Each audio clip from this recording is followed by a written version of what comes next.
इस वीडियो में हम एग्जाम्पल 8 जो कि है लाइंस एंड एंगल्स चैप्टर से, और ये इस क्वेश्चन में दिया गया है कि ये एक ट्राइंगल है, दो यहाँ पर ट्राइंगल हैं जिसके अंदर एक्स वाई जेड तीन एंगल्स हैं ए बी सी ट्राइंगल के, और बी ओ सी इसके अंदर मैंने सपोज कर लिया है एंगल 1 2 3 4।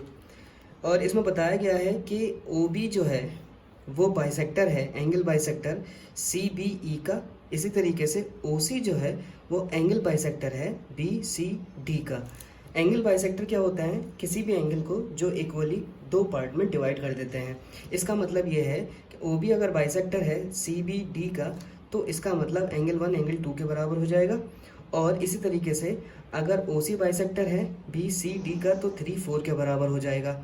ठीक है, हमें प्रूव करना है कि ये जो एंगल बी ओ सी है वो 90 minus half of angle B A C के बराबर है। तो चलिए प्रूव करते हैं। इसके अंदर अगर ओ बी बाइसेक्टर है एंगल सी बी ई का, तो मैं कह सकता हूँ एंगल 1 एंगल 2 के बराबर हो जाएगा। और ये दोनों ही किसके हाफ होंगे? एंगल सी बी ई के हाफ हो जाएंगे। ठीक है, सी बी ई इसको इक्वेशन 1 मान लेता हूँ।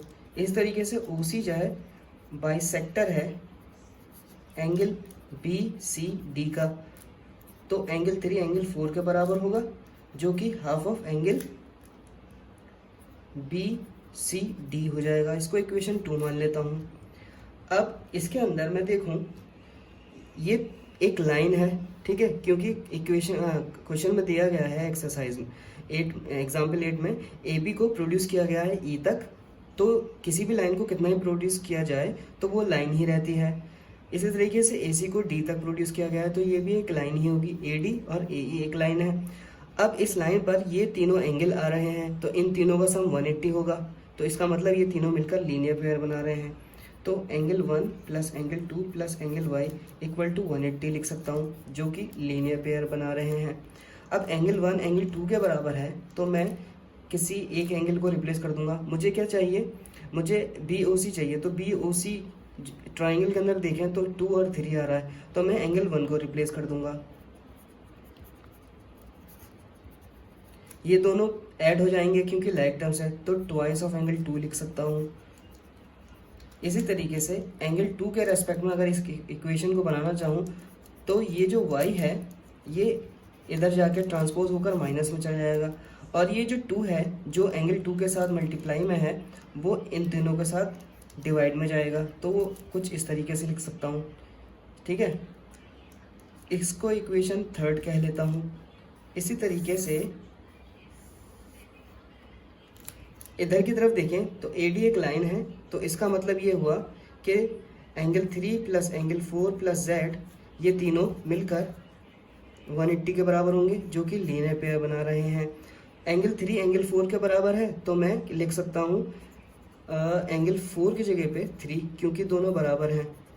जैसे मैंने यहाँ पर इसको ऐड किया था, ऐसे ही यहाँ पर भी ऐड हो जाएंगे। और फिर इसको बाद में फर्दर एंगल 3 के रेस्पेक्ट में लिख सकता हूँ 180 माइनस जेड डिवाइड बाई 2, यानी ये दोनों 2 से डिवाइड हो रहे हैं जैसे यहाँ पे लिखा था। इसको इक्वेशन 4 मान लेता हूँ।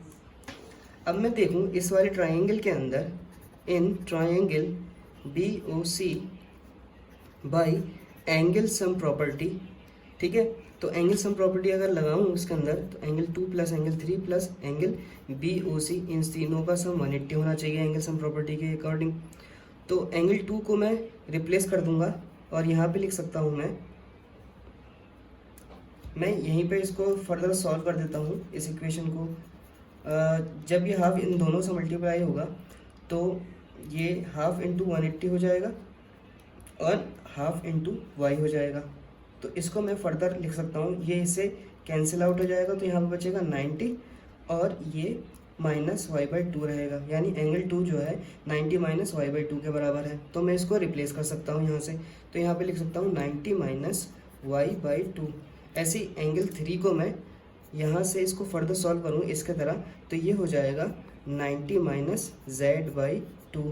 तो वो यहाँ पे लिख सकता हूँ मैं 90 minus Z/2 plus angle BOC equal to 180।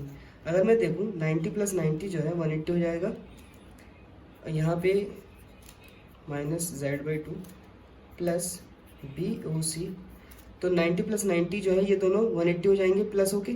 जब इसको मैं ट्रांसपोज करूँगा इधर, यानी अभी तो ये 180 है, जब इसको ट्रांसपोज करूँगा तो ये यहाँ पर आकर माइनस हो जाएंगे, तो यहाँ पे बचेगा ये दोनों ज़ीरो।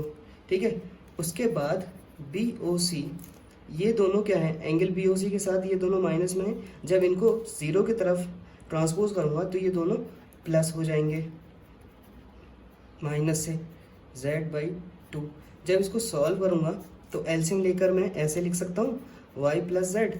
ठीक है, तो BOC को मैंने ऐसे लिख लिया, इसको इक्वेशन A मान लेता हूँ। इसके बाद अगर मैं देखूँ इस वाले ट्राइंगल के अंदर ABC के अंदर, और इसमें एंगल सम प्रॉपर्टी लगाना चाहूँ मैं, एंगल ट्राइंगल ABC के अंदर बाय एंगल सम प्रॉपर्टी, तो मैं इसको फर्दर लिख सकता हूँ x plus Y plus Z equal to 180। ठीक है, और यहाँ पे मैं y प्लस जेड के साथ जो x है उसको मैं ट्रांसपोज कर दूँ अगर इधर, तो मैं इसको ऐसे लिख सकता हूँ। अगर मैं यहाँ देखूँ, यहाँ पर y प्लस जेड आ रहे हैं, और यहाँ देखूँ मैं y प्लस जेड जो है 180 माइनस एक्स के बराबर है, तो मैं y प्लस जेड की जगह पे इस इक्वेशन के अंदर 180 माइनस एक्स लिख सकता हूँ। तो मैं पुट कर देता हूँ, putting value of y plus Z in equation A, तो ये इक्वेशन कुछ इस तरीके से बन जाएगी। y प्लस जेड की जगह पे मैं लिख सकता हूँ 180 माइनस एक्स डिवाइड बाई 2। ठीक है, 180 क्या है, 2 के साथ भी डिवाइड हो रहा है और x भी 2 से डिवाइड हो रहा है, तो 180 divide by 2 x divide by 2, और इसको मैं रिड्यूस करके 90 लिख सकता हूँ माइनस x/2। अगर मैं यहाँ देखूँ x जो है वो एंगल BAC के बराबर है, तो मैं नेक्स्ट लाइन में फाइनली लिख सकता हूँ 90 माइनस हाफ ऑफ एंगल, ये जो z है x है वो BAC के बराबर है। यही हमें इस एग्जाम्पल के अंदर सॉल्व करना था। मुझे उम्मीद है आपको ये समझ में आया होगा। अगर कोई भी स्टेप आपके समझ में नहीं आता है तो प्लीज़ कमेंट करके ज़रूर बताइएगा।